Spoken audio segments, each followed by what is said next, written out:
I mean, we were laughing because, I mean, amongst everything that's happened, you know, why wouldn't that happen for him? So, you know, we loved it. To Amari comes back as well tonight. What does he add? Obviously a lot to the team, but to see him paired out, be part of what we're talking about. Yeah.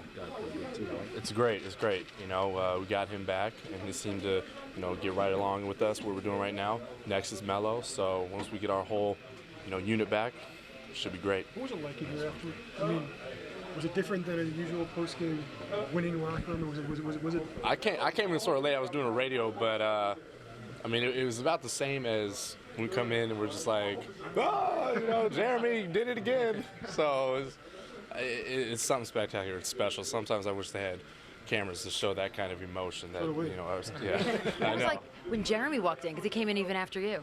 Yeah, I mean, just exploded. Just exploded. Everybody was happy, but it wasn't like anything we'd never seen before. He's done this in whatever the past week and a half. So. What is it about the team that has enabled you to come back? And even tonight you were down as many as 17. What is it about the team? We trust one another. We want to go out there and we lean on each other. And I think when we do that, especially in the fourth, oh man, especially in the fourth when we know that, you know, it's crunch time, something has to be done. And I think that camaraderie and that trust we have in one another really builds us up. And speaking of camaraderie, you had a big kiss for Jeremy when you were running off. I mean, what is that emotion and that relationship? Man, it's great. It can't really be explained, you know, hanging out with him off the court and what he's doing on the court and just kind of chemistry we have. I know he has a lot of people, but to see this happen to a guy like that who's so humble, really deserves it. It you know, it puts a big smile on my face. I'm just blessed to be a part of it. So I just wanted to share my, you know, emotion out there with him. It was completely friendly. That's about it. Do you see him sometimes, like, when there are these big press conferences in the morning, almost embarrassed by the attention? He wants to be part of this group, and that he's not entirely comfortable with the hysteria around this, right? Yeah, that just goes to show his true character. You know, he's a very humble guy. He's not going to let everything that's happening around him get to him. He just wants to succeed. He wants to go out there and you know, just be a regular guy. And you know, I think because he's doing that, it's really kept him level-headed, and he's allowed to continue to do what he's been doing.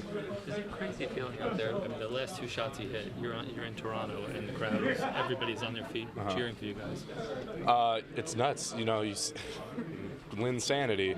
You know, you see what it not only has brought us together as a team closer, but you see what's going on in arenas. You know, when he gets introduced on away games, the crowd's going nuts. It's almost like a home game out there for us. So, I mean, if we can keep that up and have a home court advantage the rest of the season, that'd be great. What changed defensively to fuel that run to put you guys ahead? I think Iman did a great job on Jose, and he really got into him. He made it tough for him in that fourth quarter. And you know, that kind of stuff is what we need. We need that out of the role players such as myself and Iman and other guys, so we can have moments like Jeremy's. How also does Tyson's spirit, you talk so much about the energy and the spirit of the team and also what Jeremy has, but how has that impacted the team the last couple of days? It's so selfless, and you can feel that. You know that it's genuine.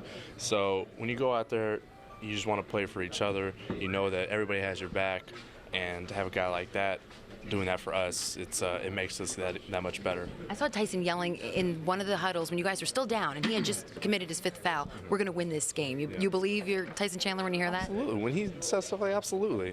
You know, we knew the ball was kind of rolling in our favor. It was coming along. We just needed that final kind of push over the edge, and we felt it was coming. So when he says stuff like that, and other guys too, you know, we really believe it. What were you guys all thinking? The rebound happens and everyone's calling, you know, hold the ball. So take us through those last few seconds before Jeremy goes for the shot. Somebody tapped it out. I just remember thinking, you know, if we're going to do a ball screen game where I need to be. And then Jeremy at about, 13 seconds told everybody he didn't need a ball screen, so you know, you just got to sit back and watch the insanity, I guess. What was your emotion when you saw him go for the shot, even before it went in? I knew it was going in, but I don't know. We all froze. Like, we didn't really have our celebration together. We probably looked pretty bad on tape. Everybody just sort of got the, you know what I mean? Like, no, like I wasn't yelling, but I was just You know what I mean? And, you know, it's great. You know, he plays with so much emotion. He's got such a big heart, so humble. And we just keep getting wins. We just gotta keep this going. We're about to get an All-Star break. Try and get this thing above 500. Keep rolling. Iman, in the fourth quarter, what did you do defensively to Jose Calderon? I think, you know, Jeremy and him just battling, him just seeing a different defender might have bothered him. I'm a bigger guard, and I actually like to play on-ball defense, so I guess my aggressiveness sort of messed with him a little bit, got him hesitant.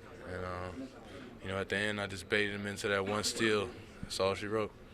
After that dunk, did you say? Jose Calderon was hitting shots from Peterborough, and Iman Shumpert shut him down. And now we're back in Toronto at the Air Canada Centre, and Jeremy Lin making his way to this huge media collection in the media room, and he's going to have to get used to this if he keeps this up. And now Jeremy Lin enters the room. Obviously, not everybody's going to be asking a question. Let's see what the first one is. These are always interesting. Jeremy, after the week that you've had, what was the last 20 seconds like tonight? I mean, I'm just glad we actually had an opportunity for us to be tied at the end of the game, just because we came out a little flat. I let Calderon have probably 20 in the first half. But Shump came in, did a great job defensively in the fourth quarter. Landry, just you know, 8-7-7 or whatever it ended up being, just moving the ball, playing the way he knows how to play. And then obviously with guys like Tyson and Amari just getting every rebound at the end of in the fourth, and I think that's why we had a chance at the end of the game. Can you take us through that last minute when you got the +1 and then hitting the 3? The and one was, I think it was off an offensive rebound. Move the ball around, saw him closing, just try to attack the basket. I saw him in the restricted area, so I just try to make sure I get some type of contact. And then the last play, that was another offensive rebound actually, I think, and you know, that's a credit to the bigs, everyone just being active, and then just tried to take whatever Calderon was going to give me, try to be aggressive, and make sure we get a good shot at the end of the clock. Is it about defending you to drive? You feel like Definitely, I think he was trying to push me left, and he was giving me a little bit of space, and so I just tried to take it down as low as I could, and then I figured that it's probably not going to be possible to get to the basket with the help that they had. And that team still aren't expecting you to shoot that shot, that they're not respecting the three-pointer from you? I mean the percentage. I know my percentage is low, but you know, I got a shooting coach this summer, and he helped me a ton with my shot, and so I'm not going to stop shooting if I think it's a good shot. But you know, I understand my percentage is low, and that's obviously a criticism people have of me. You're on the roll with career start. Any hesitation to taking a shot with the game on the line? No, I mean, I'm not really thinking too much about that. I mean, thankful that the coach and my teammates trusted me with the ball at the end of the game, and you know, I like having it at the end of the game, but you know, I'm just very thankful. You're on the road and you hear the crowd go crazy when you make that shot. What's that feeling like? I actually didn't even register that. I can't even tell you what I was thinking after that shot, but I mean, I couldn't talk more about how much of a team win, a defensive gutsy effort this was tonight. We just had everybody come in. We had great energy off the bench, and I'm thankful, very thankful to God that we got this one tonight, because it could have gone either way. The Raptors were really physical with you, and you played a lot of minutes. How are you feeling after taking those hard falls physically? I feel good right now, but we'll see tomorrow morning. I don't feel like I didn't, you know, my ankle feels great right now. Everything feels, in terms of from an injury standpoint, feels great. So I think. When you got that last rebound, the offensive rebound, you seemed to look back at coach to sort of see if he wanted to call a timeout before that last play. Were you sort of surprised he just said go with it? Well, I wanted to see. Actually, I looked back to ask him if I could get an ISO. So yeah. Obviously, you had a magic moment tonight, and actually, how satisfied are you compared to the previous game? I think us going in, into every game that we have the same goal, and that's to get a win. And it doesn't matter if it's pretty. Like we had a couple nice wins, or we had a couple grinded out. Minnesota, this one on the road, and anytime we leave with a win, we're happy with what we did that night. Can you believe this is happening to you? No, but I believe in a all-powerful and all-knowing God who does miracles. How much fun is it as the past 2 weeks been, and how much fun is it to have this moment with these guys? I mean, the amount of fun that we've had is, it's just, you look around, everyone's smiling, there's a new energy, everyone's just excited, and it's not, that's the thing, is it's not because of me, it's because we're coming together as a team, and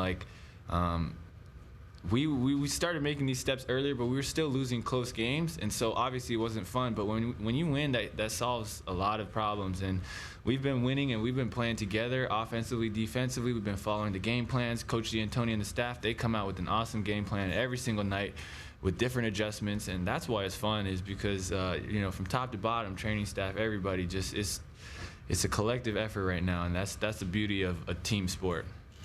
How did you find the addition of Morris for the offense, maybe early and then later in the game? He carried us for a while in the fourth, and so it's gonna take a little bit of adjustment, but he's unbelievable. I don't know what he ended up with tonight, but he's an unbelievable pick and roll player. He's an unbelievable one-on-one player, and so it's our job, my job as a point guard, to exploit that and get him where he wants it. And obviously we'll go through bumps, but I think we made improvement throughout the game tonight.